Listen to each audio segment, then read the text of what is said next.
Dans cette vidéo, mesdames, je vais vous expliquer comment rendre un homme accro à vous, non pas en apprenant des techniques de séduction, des petites techniques de manipulation, SMS ou quoi, mais en développant une compétence féminine extrêmement désirable aux yeux des hommes qui vous rendra attachante, mais aussi et surtout indispensable auprès de cet homme qui vous plaît. Pour moi, le problème de beaucoup de femmes aujourd'hui, c'est qu'elles accordent beaucoup trop d'importance à ce que j'appelle la phase de luxure.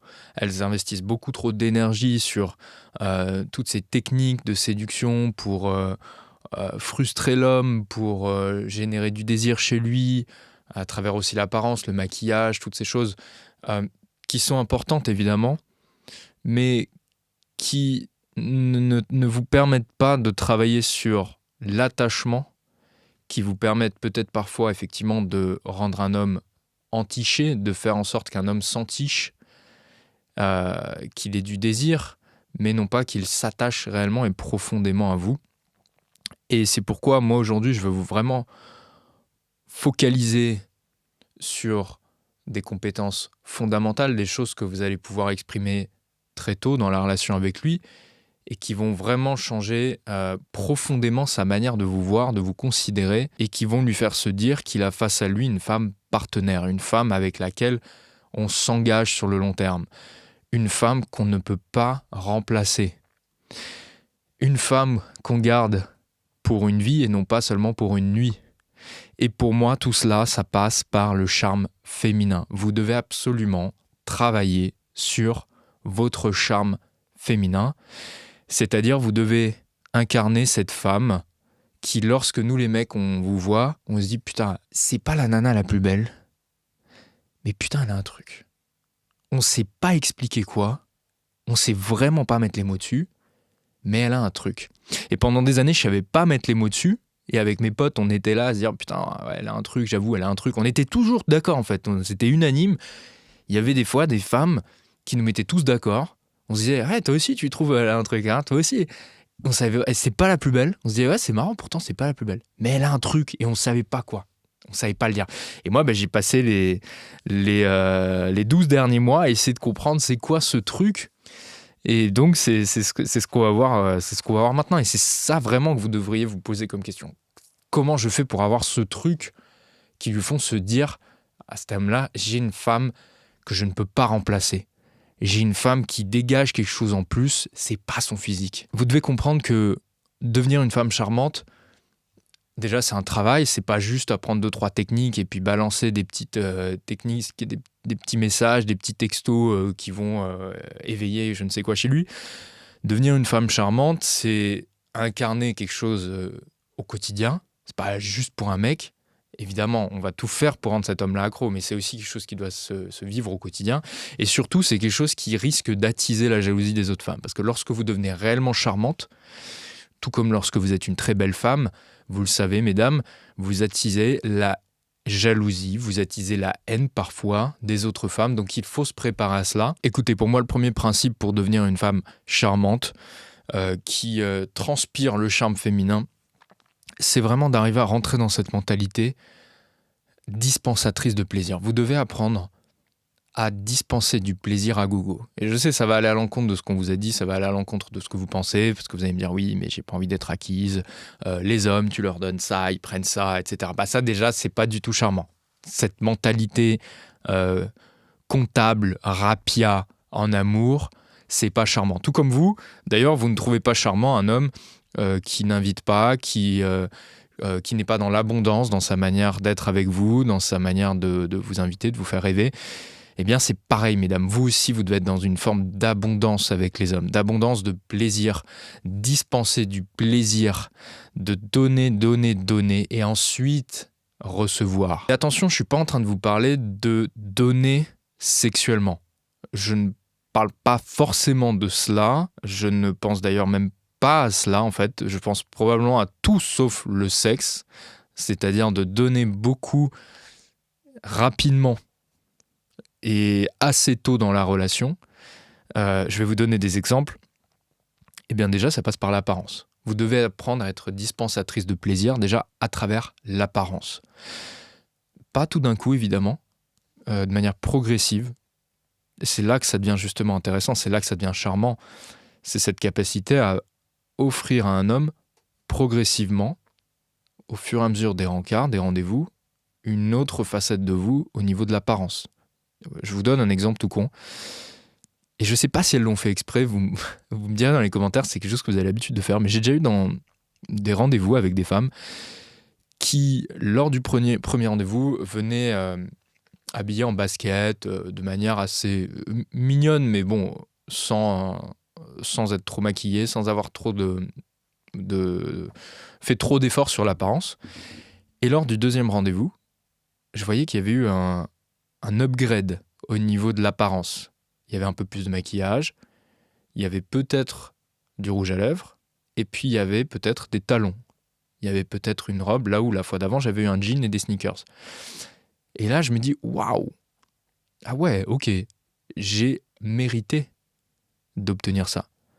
Elle m'a offert quelque chose pour lequel j'ai un peu travaillé, effectivement, durant le premier rendez-vous, mais j'ai accès à cette forme de charme féminin et ça fait plaisir. La différence entre une femme charmante et une femme narcissique, c'est qu'une femme narcissique, elle utilise la beauté et l'apparence à son service.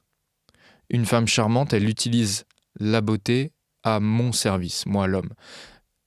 Ou inversement, vous offrez votre beauté à l'homme. Vous voyez ce que je veux dire ? Vous n'êtes pas là en train de quémander de l'attention, comme beaucoup le font sur les réseaux sociaux. Vous offrez votre beauté. Vous voyez, là, lors de ce deuxième rendez-vous, elle me l'offre, sa beauté. C'est pas quelque chose... c'est vraiment un cadeau. Moi, je le prends vraiment comme un cadeau. C'est, regarde, on est arrivé au deuxième rendez-vous, j'ai envie de t'offrir quelque chose qui demande un peu plus d'effort. Mettre des talons, ça demande un effort. C'est pas facile de marcher à talons. C'est typiquement dans le charme féminin, ça, pour moi. Et ça a de la valeur. Ça a de la valeur. Donc le narcissisme, c'est vraiment la beauté à mon service. Le charme féminin, c'est ma beauté à ton service. Vous voyez la différence ? Très important, gardez-le en tête. Quand je vous parle de dispenser du plaisir, il y a aussi évidemment la positivité. Ça paraît con, mais combien c'est important, ça je le répète beaucoup dans mes vidéos, dans les grandes villes froides comme Paris, en hiver a fortiori quand il pleut, quand il fait moche, quand tout va mal, quand la politique va mal, quand le climat va mal, quand tout ce que vous voulez, il y a des grèves, des manifs, on a besoin de voir en vous de la positivité. La positivité, c'est vraiment cette caractéristique qui fait se dire aux hommes « Putain, j'ai une femme partenaire face à moi. C'est avec elle que je veux partir et faire équipe et puis qu'on aille à l'aventure ensemble. J'ai envie de l'emmener partout. Cette femme-là, c'est mon petit trésor, quoi. Une femme positive, c'est un trésor, vraiment. Au même titre que pour vous, un homme positif. Mais c'est vrai que pour nous, les hommes, surtout à partir d'un certain âge, on a remarqué qu'il y avait quand même un côté blasé qui pouvait revenir chez beaucoup de femmes. Je vais généraliser, mais je dirais qu'à partir de 30 ans, généralement, dans les grandes villes, on peut ressentir un côté un petit peu blasé chez certaines femmes qui malheureusement fait perdre beaucoup de points. Ça fait perdre des points de beauté, ça fait perdre des points de charme féminin. Donc il faut vraiment apprendre à développer votre positivité. Dispenser du plaisir, ça passe aussi beaucoup par la notion de tendresse. Je vous avais fait une vidéo là-dessus qui a fait beaucoup de vues, c'est celle qui a fait le plus de vues sur ma chaîne YouTube, où je vous expliquais que vous pouviez rapidement offrir de la tendresse à un homme. Et cette tendresse-là, elle n'est pas forcément physique, elle peut être psychologique. Et c'est quelque chose aujourd'hui qui devient rare. Les femmes ont beaucoup de mal à offrir leur tendresse. Les femmes gardent ça un petit peu comme on garde quelque chose par peur d'être acquise. Je pense qu'il y a beaucoup cette peur des femmes d'être acquises parce qu'elles ont peut-être donné de la tendresse trop tôt dans certaines relations. Du moins, elles pensent avoir donné ça trop tôt. Elles pensent que c'est la raison pour laquelle un homme s'est désintéressé d'elles, alors que pas forcément. Corrélation n'est pas causalité. Et d'ailleurs, à ce sujet-là, il faut absolument que vous gardiez en tête l'idée que vous offrez non pas pour obtenir quelque chose. Je vous ai dit tout à l'heure, offrez, puis enfin recevez. Vous n'offrez pas pour recevoir, ou pire, pour quémander à la fin. Moi, je veux pas avoir de femmes qui me disent « Léo, je lui ai fait un gratin et en plus, je lui ai payé un café et lui, il fait rien pour moi. » Ça, c'est nul. Ça, c'est la mentalité comptable. C'est anti-charmant par excellence. T'as la nana qui fait les comptes, qui calcule, ok, alors moi j'ai proposé 2 fois de se voir, lui il a proposé qu'une fois et demie, moi je vais acheter ça. Ça, c'est nul. Faut pas faire ça. Vous, ce que vous allez faire, c'est que vous allez offrir, et encore offrir, et encore offrir. Et derrière, vous verrez bien s'il vous offre aussi en retour. Pourquoi vous faites ça ? Vous faites ça déjà parce que vous êtes une femme charmante, et une femme charmante, elle offre quoi qu'il arrive. Je vais vous dire un truc. Pendant une période, j'habitais dans un immeuble, dans un appartement en plein cœur de Paris, dans des beaux quartiers. Et c'était vraiment le cliché des bourgeois qui se la pétaient et qui étaient vraiment pas sympas dans les couloirs. On croisait peu de monde d'ailleurs, parce que c'était des longues cages d'escalier très larges, avec peu de gens qui habitaient dans cet immeuble. C'était dans le 6e, Paris.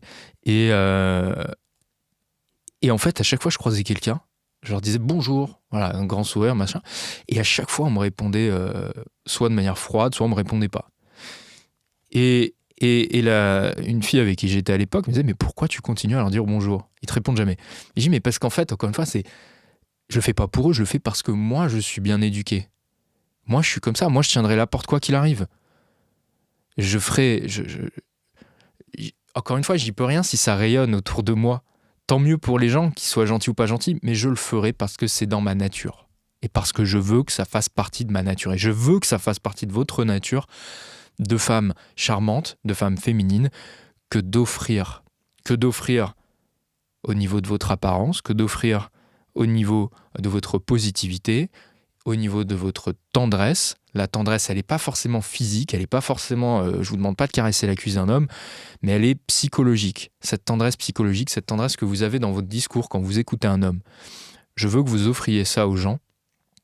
Et derrière, que vous regardiez si on vous le rend. Et si on vous ne le rend pas, eh bien vous coupez les ponts. Mais vous n'allez pas changer qui vous êtes pour un mec.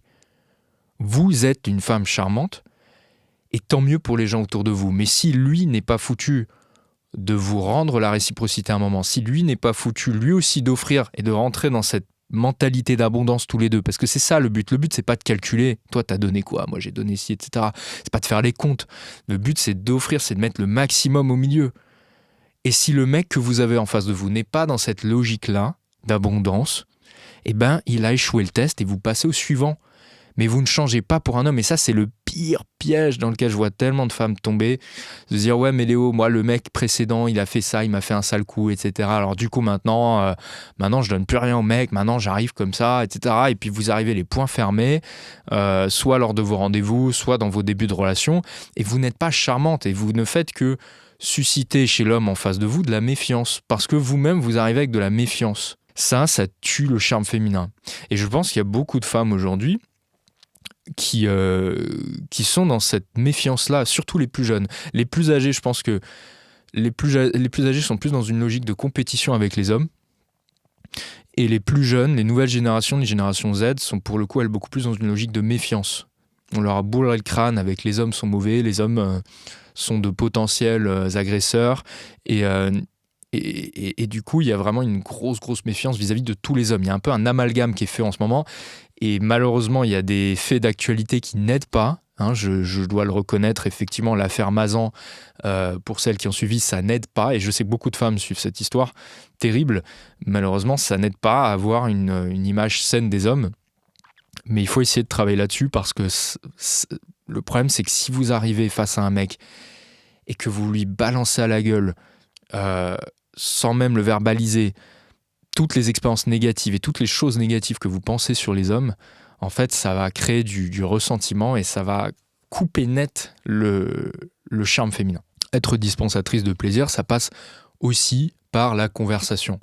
La conversation, c'est le terrain de jeu des femmes charmantes et vous devez absolument maîtriser cet aspect-là de la séduction ou de l'amour. Un homme qui se retrouve face à une femme avec qui il a une bonne conversation, très tôt dans la relation, il va se dire « Oh putain, elle, je la veux ». En fait, quand je discute avec les hommes, vraiment ce qu'il en ressort à chaque fois, quand les mecs me parlent d'une femme avec qui ils ont vraiment envie de s'engager, ils vont pas me parler de son physique. Ils vont pas tout de suite me parler de ça, ils vont d'abord me parler de la conversation. Ils vont me dire « Léo, putain, cette femme, on a parlé des heures ensemble. Léo, cette femme, elle a un truc dans la conversation, on a réussi à parler de plein de choses, ça me fait vraiment plaisir. Alors évidemment, il vous trouve jolie, il vous trouve, il y a plein de choses qui lui plaisent, mais la conversation, c'est le truc, moi, qui me disent quand il me parle d'une femme partenaire. Parce qu'encore une fois, il y a une différence entre la femme pour une nuit et la femme pour une vie. La femme pour une nuit, bon, il faut qu'elle soit jolie. La femme pour une vie, c'est plus compliqué que ça, hein. Il y a beaucoup plus de paramètres qui rentrent en jeu et la conversation en fait partie. Et c'est comme ça que vous allez rendre un homme accro. C'est avec cette petite conversation que vous avez avec lui, notamment après le rapport sexuel ou lors des rendez-vous. Ou lors des rendez-vous après le rapport sexuel. Mais vraiment, vous devez apprendre à communiquer avec lui. Pour ça, il y a un petit truc que je peux vous donner. Alors, il y a plusieurs choses que je vais vous donner. Déjà, la conversation, évidemment, c'est pas juste des infos. C'est pas juste un échange d'informations. La conversation, pour moi, c'est des briques. Les briques, ça va être la culture générale, ça va être vos histoires.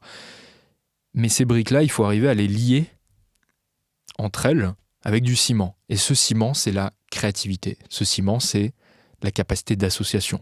Association d'idées. Vous êtes capable de parler d'un sujet, puis de sauter un autre sujet, puis de ressauter un autre sujet. Et quand vous regardez les belles conversations avec des partenaires qui vous plaisent, eh bien, généralement, ces conversations, c'est souvent, on va ouvrir plein de portes et puis on va jamais les refermer.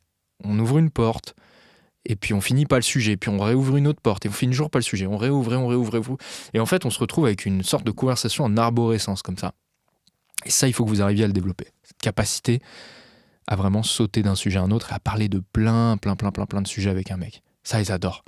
Parce que ça crée la connexion intellectuelle. Et c'est exactement ce que je vous enseigne dans le charme féminin. Dans le charme féminin, je vous explique comment créer une connexion intellectuelle forte avec un homme, et ça passe particulièrement par cette créativité. La conversation, c'est le fond, mais c'est aussi la forme.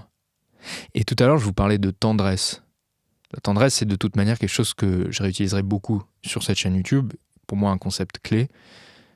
Apprenez, mesdames, à enrober votre discours de tendresse. Quand vous avez face à vous un homme, que vous soyez lors des premiers rendez-vous, en début de relation, après le sexe, avant, peu importe, apprenez à enrober votre discours de tendresse. Et pour ça, il y a une chose très simple, quelque chose qui va paraître con, mais écoutez-le. Quand vous écoutez un homme, vous êtes en train de lui apporter un cadeau que peu de gens reçoivent aujourd'hui. L'écoute, ça fait terriblement du bien. Se sentir écouté, ça fait un bien fou. Mais c'est pas... En fait, l'écoute, c'est vraiment quelque chose qui se bosse et qui est une activité foncièrement sociale et qui nécessite, mine de rien, une certaine compétence. Parce qu'écouter, c'est pas juste fermer sa gueule. Écouter, c'est pas juste le regarder comme ça avec de grands yeux. C'est très bien.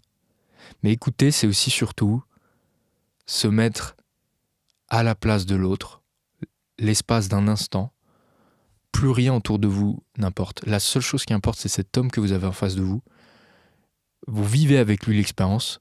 Vous voulez à tout prix comprendre tout ce qui se passe dans son histoire. Vous voulez à tout prix vivre l'expérience avec lui. Vous voulez comprendre ses émotions. Qu'est-ce qui lui est passé à travers la tête quand il a vécu telle ou telle chose. Qu'est-ce qu'il aime au fond. Qu'est-ce qu'il veut. C'est quoi ses rêves. C'est quoi ses besoins. C'est ça l'écoute. Vous devez rentrer dans la peau de ce mec et enrober tout ça de tendresse. Vous ne le faites pas pour manipuler. Vous le faites par amour. Amour, c'est un bien grand mot. Vous le faites... Amour, j'entends bien sûr par là, pas que vous êtes amoureuse de lui, hein, on n'est pas en train de dire ça, mais en tout cas, vous le faites, ça part d'un sentiment de tendresse, d'affection. Typiquement, quand vous êtes capable de faire ça, vous allez rendre un mec complètement accro. Parce qu'il n'a pas l'habitude de ça, encore une fois. C'est un pouvoir immense que vous avez en tant que femme de jouer ce petit rôle de psychologue, si on peut dire. Pas sa psy pour régler ses problèmes, mais au contraire pour le comprendre. Un homme qui se sent compris, c'est un homme charmé, c'est un homme peut-être pas encore tout de suite amoureux, mais c'est un homme qui est sur le point de le devenir. Et je vous ai dit tout à l'heure, on est là pour donner. Quand vous écoutez, vous donnez. Quand vous dites moi je, vous prenez. Voilà un très bon exemple de dispenser du plaisir, d'offrir. Vous allez offrir.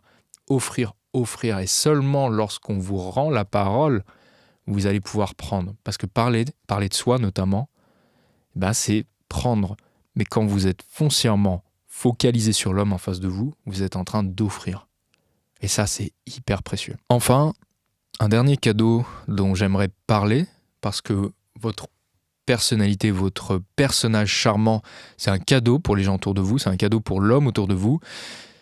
Et C'est juste que vous allez décider de qui a le droit de bénéficier de ça, qui a le droit de bénéficier de votre rayonnement. Et il y a un cadeau, in fine, que vous allez offrir, peut-être pas tout de suite, mais progressivement, c'est votre vulnérabilité. Et alors ça, c'est quelque chose sur lequel les femmes ont beaucoup de mal aujourd'hui, d'offrir leur vulnérabilité.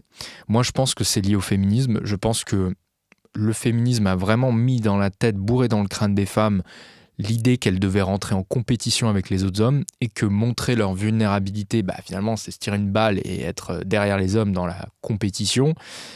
Et surtout que montrer ses vulnérabilités, finalement, être vulnérable, c'est être soumise. Il y a, je pense, cet amalgame entre vulnérabilité et soumission. Or, ça n'a rien à voir.